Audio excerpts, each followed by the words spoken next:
Hey everyone यार, पिछली video में हमने थ्योरी देखी थी, empirical formula, molecular formula, minimum molecular mass क्या होता है। इस वीडियो में न्यूमेरिकल्स करेंगे इन पर। पहला न्यूमेरिकल क्या है? An oxide of iron contains 40 mole % iron, find its empirical formula. ठीक है यार, तो हमें निकालने के लिए एम्पेरिकल फार्मूला मोल % निकालना था। इन्होंने खुद ही दे दिया कि भाई मैं खुद ही दे रहा हूँ, तू बस एम्पेरिकल फार्मूला निकाल ले। तो Fe आयरन का मोल परसेंटेज कितना है? 40। ऑक्साइड ऑफ आयरन है, बस इसमें ऑक्साइड ऑफ आयरन में क्या होगा? आयरन प्रेजेंट होगा और ऑक्सीजन ही प्रेजेंट होगा। Fe का मोल परसेंटेज दे दिया, तो दो ही चीज प्रेजेंट है, दूसरे की मोल % ऑटोमेटिकली आ गई कितनी? 60। अब Fe और O है 40 और 60 है। अब मोल परसेंटेज आ गई। अब इसे 2 और 3 यार, तो पहले ही सिंपलेस्ट होल नंबर रेशियो में आ गया, तो हमें डिवाइड क्या करने की जरूरत? तो एम्पेरिकल फॉर्मूला आ गया, कितना आ गया? Fe2O3। यार कितना सिंपल हो गया। अगर दो ही एलिमेंट है कंपाउंड में, तो तीन एलिमेंट का जो हमने पढ़ा था ये एग्जाम्पल, वो थोड़ा डिफिकल्ट पड़ जाता है, क्योंकि उसमें सिंपलेस्ट होल नंबर रेशियो निकालने के लिए फिर छोटे वाले से डिवाइड करते हैं। इसमें क्या था यार, ये तो पहले ही सिंपलेस्ट होल नंबर रेशियो है, 2:3 आ गया, सिंपलेस्ट होल नंबर रेशियो आ गया। तो एम्पेरिकल फॉर्मूला आ गया यार Fe2O3। नेक्स्ट क्वेश्चन पर चलते हैं यार। इस क्वेश्चन में क्या दे रखा है? आ हाइड्रोकार्बन कंटेन्स 10.5 ग्राम कार्बन पर gram of hydrogen. If vapor density of the hydrocarbon is 46, determine its molecular formula. Vapor density of hydrocarbon कितनी दे रखी है यार? 46। हमें पता है हमें पता है वेपर डेंसिटी क्या होती है? Molar mass of hydrocarbon divided by 2, ये होती है वेपर डेंसिटी। तो मोलर मास ऑफ हाइड्रोकार्बन क्या आ गया यार? वो आ गया 46 इंटू 2, ये कितना है? 2 से 12, 92 ग्राम्स आ गया मोलर मास ऑफ हाइड्रोकार्बन। ठीक है, अब हमें दे रखा है, कंटेन कर रहा है, कार्बन है उसमें और हाइड्रोजन है, कार्बन है और हाइड्रोजन है, मॉलिक्यूलर फार्मूला निकालना है। तो मतलब यार ये समझ आ रहा हो कि कहीं ना कहीं पहले एम्पेरिकल फार्मूला निकाल लेते हैं। मोलर मास ऑफ हाइड्रोकार्बन आ गया है, तो 10.5 ग्राम हम पे कार्बन है पर ग्राम ऑफ हाइड्रोजन, मतलब 1 ग्राम अगर मेरे पास हाइड्रोजन है तो 10.5 ग्राम क्या है? कार्बन है। ठीक है, तो अब हम निकालते हैं इसकी मास परसेंटेज। तो मास परसेंटेज कैसे आएगी? अगर मास परसेंटेज कैसे आएगी यार?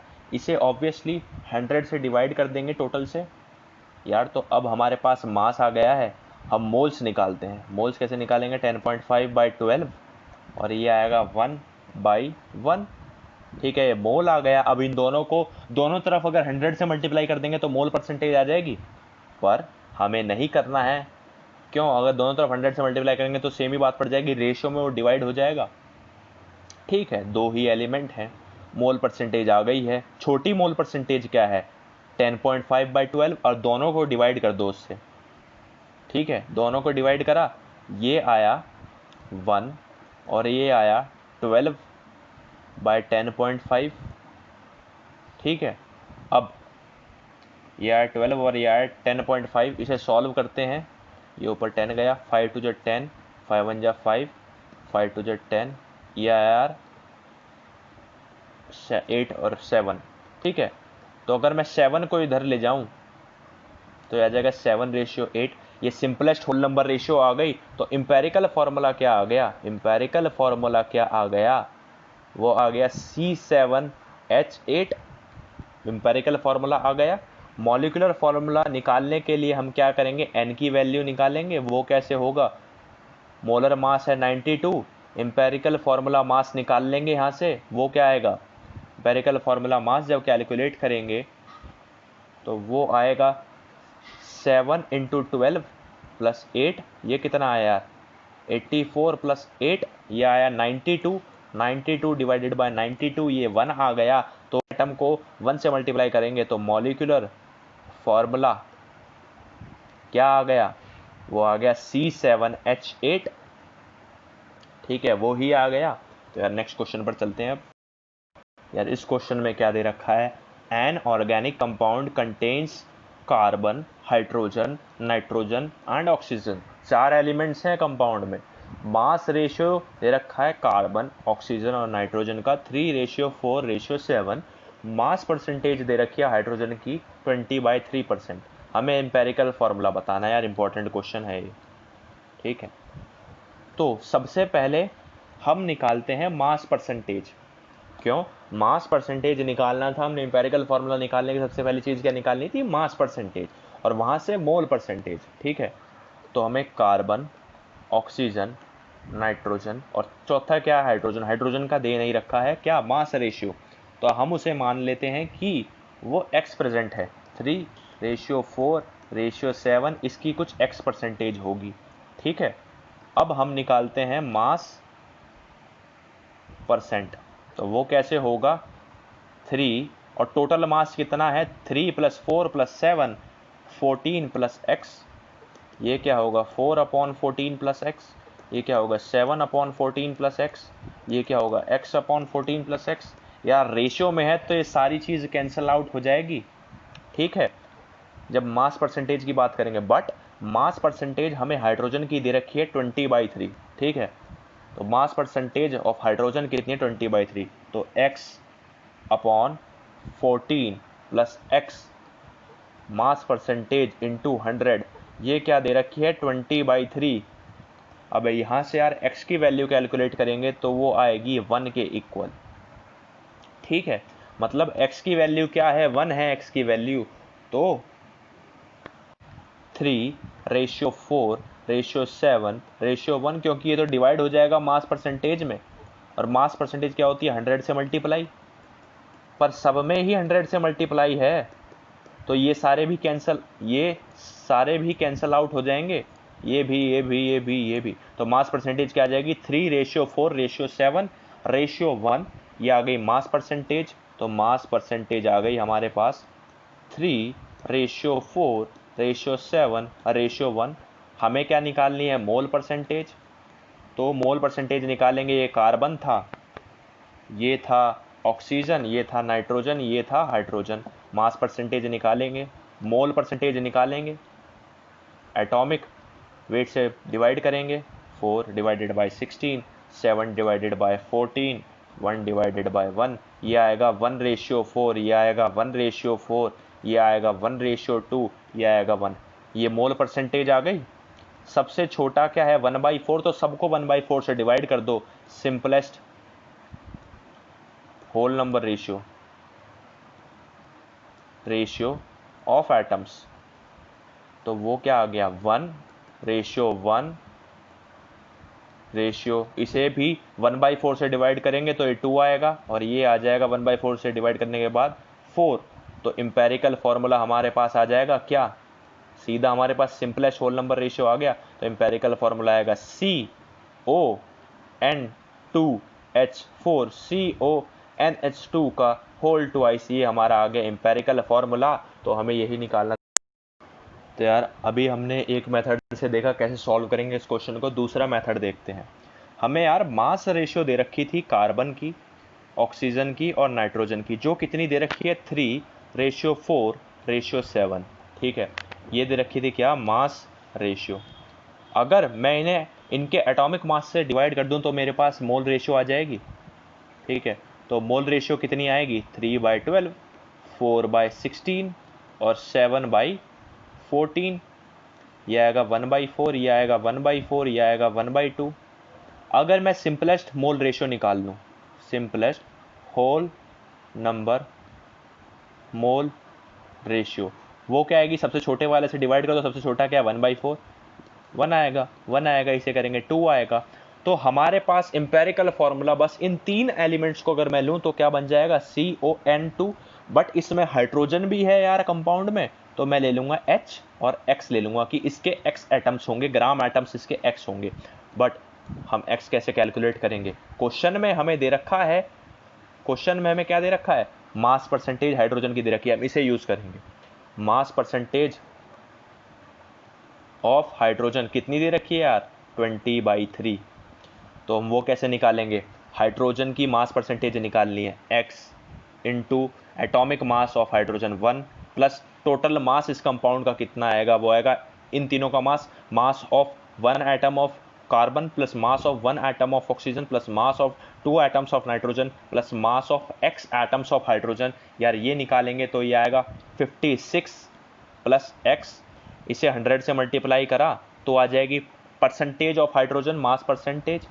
तो यार यहाँ से x की वैल्यू कैलकुलेट करोगे तो आएगी 4, और 4 को इसमें पुट करा CON2H4, तो हमारे पास एम्पेरिकल फॉर्मूला आ गया CON2H4। क्वेश्चन में हमसे एम्पेरिकल फार्मूला पूछा था, तो यार ये सेकंड मेथड हो गया। कैसे हमने एम्पेरिकल फार्मूला निकाला, इसमें हमने क्या करा, हमें 3 एटम्स की मास रेशियो दे रखी थी, हमने 3 एटम्स को ही लेके चले, मोल रेशियो निकाला, simplest whole number mole ratio निकाल दिया, तो 3 एटम्स का एम्पेरिकल फार्मूला लगा लो, हमारे पास आ गया। हम x निकालते हैं, x निकालने के लिए हमारे पास मास परसेंटेज दे रखी थी 20/3, तो x into 1 plus 56 plus x, mass percentage निकाल ली 100 से मल्टीप्लाई करके, ये थी 20/3, यहाँ से x की वैल्यू कैलकुलेट करी, x यहाँ डाल दिया, एम्पेरिकल फार्मूला आ गया। ठीक है यार, बढ़िया क्वेश्चन था। नेक्स्ट क्वेश्चन पर चलते हैं। इस क्वेश्चन में क्या दे रखा है यार, 3.1 grams of an organic compound contains carbon, hydrogen and oxygen. Complete combustion in O2 में प्रोड्यूस करती है 4.4 grams of carbon dioxide gas, 2.7 grams of H2O. If one molecule of organic compound contains 2 carbon atoms, determine the molecular formula of the compound. हमें molecular formula निकालना है of the compound।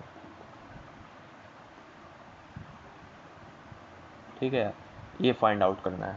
हमें क्या दे रखा है कि एक ऑर्गेनिक कंपाउंड है जिसमें कार्बन है, हाइड्रोजन है और ऑक्सीजन है, मानते हैं CXHYOZ, जो O2 में कंप्लीट कंबशन कर रहा है और CO2 दे रहा है और H2O दे रहा है। ये कितनी दे रहा है, 4.4 ग्राम्स ऑफ CO2 और 2.7 ग्राम्स ऑफ H2O, और इसका हमने कितना लिया, 3.1 ग्राम्स। अच्छा, अगर एक मॉलिक्यूल ऑर्गेनिक कंपाउंड में 2 कार्बन आइटम्स है, मतलब x की वैल्यू दे दी, x है 2, तो हमारे पास क्या है ऑर्गेनिक कंपाउंड, C2H5OZ है हमारे पास ऑर्गेनिक कंपाउंड। ठीक है, हमें मॉलिक्यूलर फॉर्मूला निकालना है सबसे पहले। तो यार अब हम इसे दूसरी अप्रोच से करते हैं। एक यार डाल्टन के पॉइंट याद करो, डाल्टन का एक पॉइंट मैंने बोला था कि दिमाग में हमेशा रखना, बैक ऑफ द माइंड, क्या कि एटम्स कंजर्व रहते हैं एक केमिकल रिएक्शन में, atoms can neither be created nor be destroyed in a chemical reaction. तो जो एटम्स कार्बन के हैं वो भी डिस्ट्रॉय नहीं होंगे रिएक्शन में, जितने एटम्स लेफ्ट हैंड साइड में है रिएक्टेंट साइड में है उतने ही प्रोडक्ट साइड में होंगे, जितने एटम्स हाइड्रोजन के रिएक्टेंट साइड में हैं उतने ही प्रोडक्ट साइड में होंगे, जितने ऑक्सीजन के एटम्स रिएक्टेंट साइड में हैं उतने ही प्रोडक्ट साइड में होंगे। तो हम एटॉमिक कंजर्वेशन यूज करेंगे यहाँ पर यार, इस प्रिंसिपल को कहते हैं POAC। इसे ढंग से हम थोड़ा आगे पढ़ेंगे, बस इस क्वेश्चन में यूज कर रहे हैं क्योंकि हमें पता है डाल्टन का पॉइंट कि एटम्स कंजर्व रहते हैं एक रिएक्शन में। ठीक है, डाल्टन ने क्या बोला था उसे बात को एक बार याद कर लेते हैं। Atoms can not be created और destroyed in a chemical reaction। ठीक है, तो ये याद रखने को बोला था क्योंकि ये न्यूमेरिकल्स में यूज आ जाएगा यार हमेशा। यार बैक ऑफ द माइंड ये हमेशा रखना, mass conservation and atomic conservation को रखना। तो अब हम करते हैं क्या, एटम्स को कंजर्व करते हैं कि जितने एटम्स कार्बन के लेफ्ट हैंड साइड होंगे उतने ही राइट हैंड साइड होंगे। ठीक है, जितने एटम्स हाइड्रोजन के लेफ्ट हैंड साइड होंगे उतने ही राइट हैंड साइड होंगे। तो सबसे पहले हम हाइड्रोजन के एटम्स को करवाते हैं क्या, कंजर्व। तो हाइड्रोजन के एटम्स कितने हैं, ठीक है, तो यहाँ पर राइट हैंड साइड में कितने हैं, 2, यहाँ पर कितने हैं, मतलब moles of hydrogen atoms in H2, and यहाँ पर क्या होगा, मोल्स ऑफ हाइड्रोजन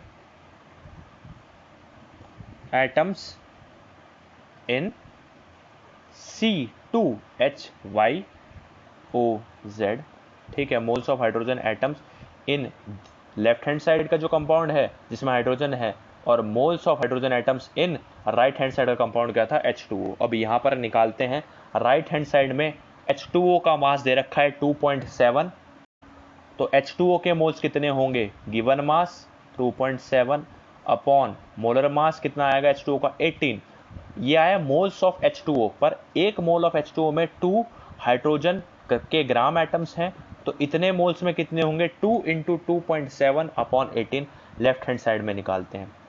इसका मास दे रखा है 3.1 ग्राम्स, हम मोल्स निकालते हैं given mass upon molar mass क्या होगा, 2 into 12 24 plus y plus 16 into z, क्योंकि ग्राम एटम्स हैं जेड, एक एटम का मास होता है 16 जेड, और एक मोल ऑफ C2H5OZ, कितने मोल हैं C2H5OZ के, ये निकल गया। एक मोल में Y ग्राम एटम्स हाइड्रोजन के, तो इसे Y से मल्टीप्लाई कर देंगे। अब इस इक्वेशन को सॉल्व करेंगे तो यार क्या आएगा, सॉल्व करो, Y into 3.1 upon 24 plus y plus 16Z, ये कितना आया, ये 10 नीचे गया, 9 2 जा 18, 9 3 जा 27, ये आया 0.3। तो यार ये y और z में एक इक्वेशन ये बन जाएगी।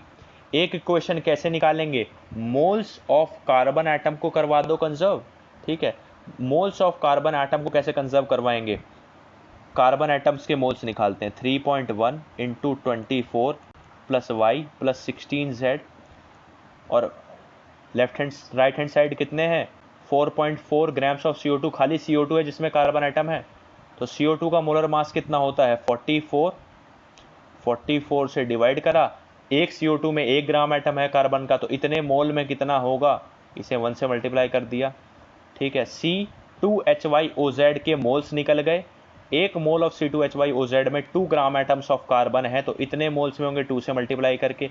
यार यहाँ से इसकी वैल्यू कैलकुलेट हो जाएगी, ये सेकंड इक्वेशन आ गई, इसकी वैल्यू कैलकुलेट हुई, इसे हमने फर्स्ट में पुट करा, y की वैल्यू निकल जाएगी, y की वैल्यू निकल गई, इसकी वैल्यू यहाँ से निकलेगी, y की वैल्यू फिर दोनों को सॉल्व करके निकल जाएगी, वहाँ से z की वैल्यू निकल जाएगी, y की और z की दोनों की वैल्यू निकल गई, तो यहाँ से हमारा मॉलिक्यूलर फार्मूला निकल जाएगा, ठीक है।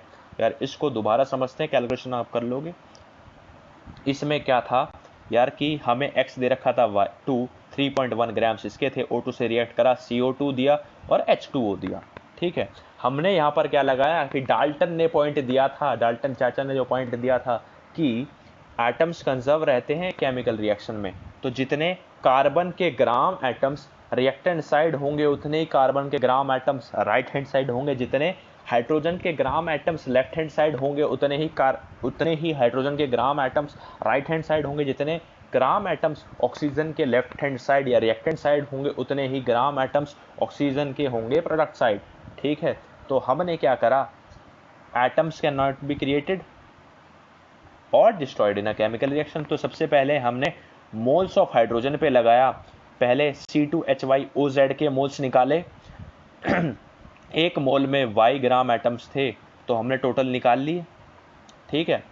यहाँ पर हाइड्रोजन के ग्राम एटम्स प्रोडक्ट साइड निकाले तो एक रिएक्शन यहाँ से आ गई, दूसरे हमने कार्बन के ग्राम एटम्स को कंजर्व कराया दोनों साइड, वहाँ से 24 प्लस वाई प्लस 16Z की वैल्यू आ जाएगी, उसे फर्स्ट रिएक्शन के डिनोमिनेटर में पुट करेंगे, यहाँ से y की वैल्यू आ जाएगी, 24 प्लस वाई प्लस 16Z की वैल्यू आई, फिर हमने y और z दोनों की वैल्यू निकल गई, तो हम मॉलिक्यूलर फार्मूला बता देंगे C2H5OZ का, ठीक है यार। यहाँ से मॉलिक्यूलर फार्मूला आएगा C2H6O2, मतलब y की वैल्यू आएगी 6 और z की वैल्यू आएगी 2, ठीक है। और दूसरा तरीका इसका हो सकता है, अगर आप इंपेरिकल फार्मूला वाले कंसेप्ट से सोचने की कोशिश करें तो ट्राई करना इसे भी, और किसी को नहीं पता चलता तो यार कमेंट करना, मैं कमेंट बॉक्स में आपको बताऊंगा कि इंपेरिकल फार्मूला से कैसे, ठीक है। तो यार नेक्स्ट क्वेश्चन पर चलते हैं, इसे यार इंपेरिकल फार्मूला से भी कर सकते हैं, बट इसमें मैंने दूसरी अप्रोच ट्राई करी कि POAC से कैसे करेंगे या एटॉमिक कंजर्वेशन से इस वाले क्वेश्चन को कैसे करेंगे, ठीक है। तो नेक्स्ट क्वेश्चन पर चलते हैं।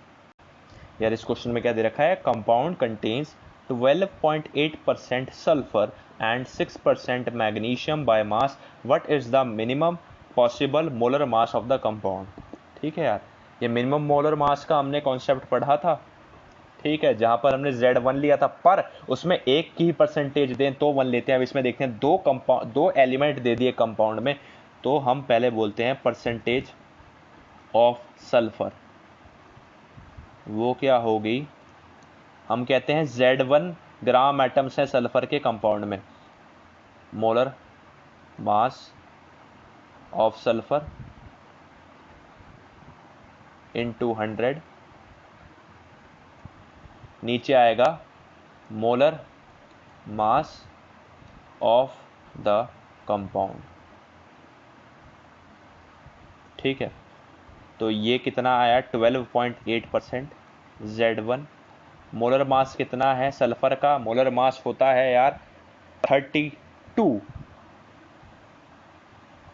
या 100 से मल्टीप्लाई करा, ये आया molar mass of the compound, इसे हम कहते हैं फर्स्ट। अब परसेंट ऑफ मैग्नीशियम, क्योंकि दो एलिमेंट है कंपाउंड में तो परसेंट ऑफ मैग्नीशियम लिखा, ये आया Z2, हमने कहा ग्राम एटम्स हैं, molar mass of magnesium into 100 upon molar mass of the compound. ये दे रखी है 6%, Z2 मोलर मास है 24, ये आ गए सेकंड। यार हमने निकाला कि सल्फर भी कंपाउंड में है और मैग्नीशियम भी कंपाउंड में है, पर Z1 और Z2 डिफरेंट हो जाए, यार फर्स्ट और सेकंड को हम क्या करते हैं, डिवाइड कर देते हैं। ठीक है, फर्स्ट और सेकंड को डिवाइड करा तो वो क्या आएगा 12.8/6 Z1 इंटू 32 इंटू 100, नीचे आया molar mass of the compound. ठीक है, डिवाइड करा दूसरे वाले से Z2 into 24 atomic mass of magnesium into 100, ऊपर गया molar mass of the compound. Molar mass of the compound क्योंकि सेम ही होएगा, दो एलिमेंट हैं एक कंपाउंड में, दोनों की अलग अलग परसेंटेज है, तो मोलर मास तो फिर भी सेम ही रहेगा पूरे कंपाउंड का, दोनों के केस में सेम ही तो आएगा। तो ये आ गया 100 से 100 कैंसिल आउट हुआ, Z1 बाय Z2 32/24, ये आया 12.8/6, नीचे गया 10, ये कितना आएगा यार 8 3 24, 8 4 जा 32, ये आएगा 2 3 जा 6, 2 6 जा 12, 2 4 जा 8, 3 से 3 कैंसिल आउट हुआ, ये आया 16, ये 4 नीचे जाएगा 64 के बाय 10, Z1 अपॉन Z2, ये आया 2 8 जा 16/5। तो Z1 अपॉन Z2 का जो रेशियो आया वो आया 8/5। हमसे पूछा है minimum molar mass of the compound बता दो, तो हम कहेंगे कि यार Z1 जब 8 हो जाएगा और Z2 जब 5 हो जाएगा, तो जब मिनिमम मॉलिक्यूलर मास होगा, हमें सबसे पहले ये पता चला कि Z1 और Z2 8:5 उनका रेशियो होगा, ठीक है, जिसमें वो प्रेजेंट होंगे। तो इसके रेशियो में तो कितना भी हो सकता है, 16/10 भी हो सकते हैं Z1 और Z2, 24/15 भी हो सकते हैं Z1 और Z2, बट हमें मिनिमम निकालना है। तो मिनिमम कब होगा, जब Z1 8 होगा और Z2 5 आएगा, जब भी तो इनका रेशियो यही आएगा। पर जब उस केस में मिनिमम मॉलिक्यूलर मास आ जाएगा तो Z1 8 होना चाहिए और Z2 5 होना चाहिए। तो अब मिनिमम मॉलिक्यूलर मास निकालना है, Z1 जब 8 आए तो Z1 की जगह 8 लिख दोगे, यहाँ से molar mass of the compound निकाल लोगे, Z1 की जगह 8 पुट करके, तो यहाँ से मोलर मास आ जाएगा minimum molecular mass of the compound. या फिर Z2 की जगह आप 5 पुट कर दो, उससे भी सेम ही चीज़ आएगी। ठीक है, तो यार इंपॉर्टेंट, तो यार नेक्स्ट क्वेश्चन पर चलते हैं।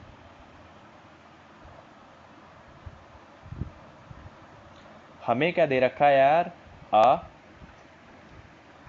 copper piece undergoes partial corrosion into CuCO3.COH का whole twice. As a result, piece gains 47%. What percentage of copper has undergone corrosion? यार important question है, हमें क्या दिया है कि एक कॉपर का पीस है, पार्शियल कोरोजन करता है, ठीक है, और किस में चला जाता है, CuCO3.CuOH का होल ट्वाइस, ठीक है। यहाँ पर यार 2 कॉपर के एटम्स हैं तो हम यहाँ पर 2 लगा देते हैं जिससे बैलेंस हो जाए रिएक्शन।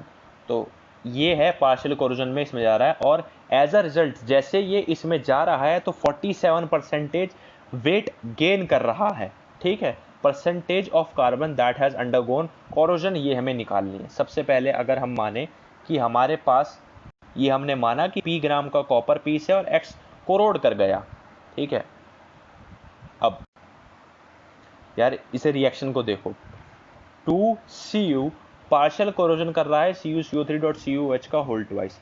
यार इसका मास निकालोगे, मोलर मास, वो आएगा 221 ग्राम्स, और ये होगा 2 × 63.5। तो जब 2 × 63.5 जो कि है 127 ग्राम्स ऑफ कॉपर अगर कोरोड कर जाएगा तो वो 221 ग्राम्स ऑफ CuCO3.CuOH का होल ट्वाइस बनाएगा। हम x ग्राम को कोरोड करवा रहे हैं तो x ग्राम का निकालना है, तो x ग्राम कितना बनाएगा, वो आएगा 221 बाय 127, x 127 ग्राम्स कर रहा है 221 ग्राम्स को, तो 1 ग्राम का निकालेंगे 221 डिवाइडेड बाय 127, x ग्राम्स का निकालना है तो आ जाएगा 221 डिवाइडेड बाय 127 ग्राम्स, ठीक है। तो इतना कोरोजन हो रहा है। इस कोरोजन की वजह से पीस गेन कर रहा है 47%। उसका मतलब क्या है, पहले पीस था P ग्राम्स, वो 47% गेन कर रहा है, उसका मतलब क्या है 47% ऑफ P को गेन कर रहा है, ठीक है। और दूसरी बात क्या होगी, P में से X ग्राम कोरोड हुआ, ठीक है, और उसमें मास कितना आया X ग्राम की वजह से 221 divided by 127X plus 221 upon 127 X ग्राम आया, ठीक है। यहां से यार X बाय P का रेशियो आ जाएगा, ठीक है। हमें क्या निकालना था, ना हमें ये निकालना है कितना ग्राम कोरोड हुआ, ना हमें निकालना है कि कितना ग्राम कॉपर पीस था, हमें निकालना है what percentage of copper has undergone corrosion. Percentage कैसे निकलेगी, X ग्राम कोरोड हुआ है, टोटल था P इंटू 100, ये होगी percentage, X by P into 100 निकाल लोगे, ये आ जाएगी परसेंटेज। यार इसकी वैल्यू यहाँ से कैलकुलेट करोगे तो आएगा 63.5%, ठीक है। तो कितना करोड़ हुआ, वो आया 63.5%। यार इंपॉर्टेंट था, एक और बार समझते हैं। हमें क्या दे रखा है कि कॉपर पार्शियल कोरोजन करके CuCO3.CuOH का होल ट्वाइस बना रहा है। हमने सबसे पहले बैलेंस करी रिएक्शन, Cu के 2 एटम से, तो यहाँ पर 2 लगा दिया। हमने माना, ठीक है, अज्यूम करा कि हमारे पास P ग्राम कॉपर पीस है जिसमें से X ग्राम कोरोड करता है, ठीक है। अब हम कह रहे हैं कि अगर यार ये जो कोरोजन हो रहा है ये जुड़ रही तो रहा है उस पर, जिसकी वजह से वेट गेन करेगा। तो हमने कहा कि अगर 2 × 63.5 रिएक्शन से हमने बोला वो करवाएगा 221 ग्राम्स ऑफ इस चीज को गेन, तो X ग्राम अगर कोरोड होगा कॉपर तो वो कितने को गेन करवाएगा, 221 डिवाइडेड बाय 127 इंटू X ग्राम को गेन करवाएगा, ठीक है। और क्वेश्चन में क्या दिया था, as a result piece gain 47%। Piece में पहले P था, P प्लस 47% ऑफ P वो गेन कर गया, कब, जब P gram of copper piece में से X ग्राम कोरोड हुआ, और उस X ग्राम कोरोड होने की वजह से 221 अपॉन 127 X ग्राम उसमें जुड़ गया। इन दोनों को सॉल्व करा, X बाय P आया, क्योंकि हमें निकालना है क्या, percentage of copper has undergone corrosion. वो कैसे निकले, कितना ग्राम कॉपर कोरोड हुआ डिवाइडेड बाय कितना ग्राम ऑफ कॉपर था डिवाइड इनटू 100। तो इससे हमें पता चल जाएगा percentage of copper has undergone corrosion. तो ये कैलकुलेट करोगे आएगा 63.5%, ठीक है यार। इस वीडियो में इतना ही। If you find any query in any of the numericals, please comment your doubt in the comment section and give a like to this video and subscribe to my channel. Thank you.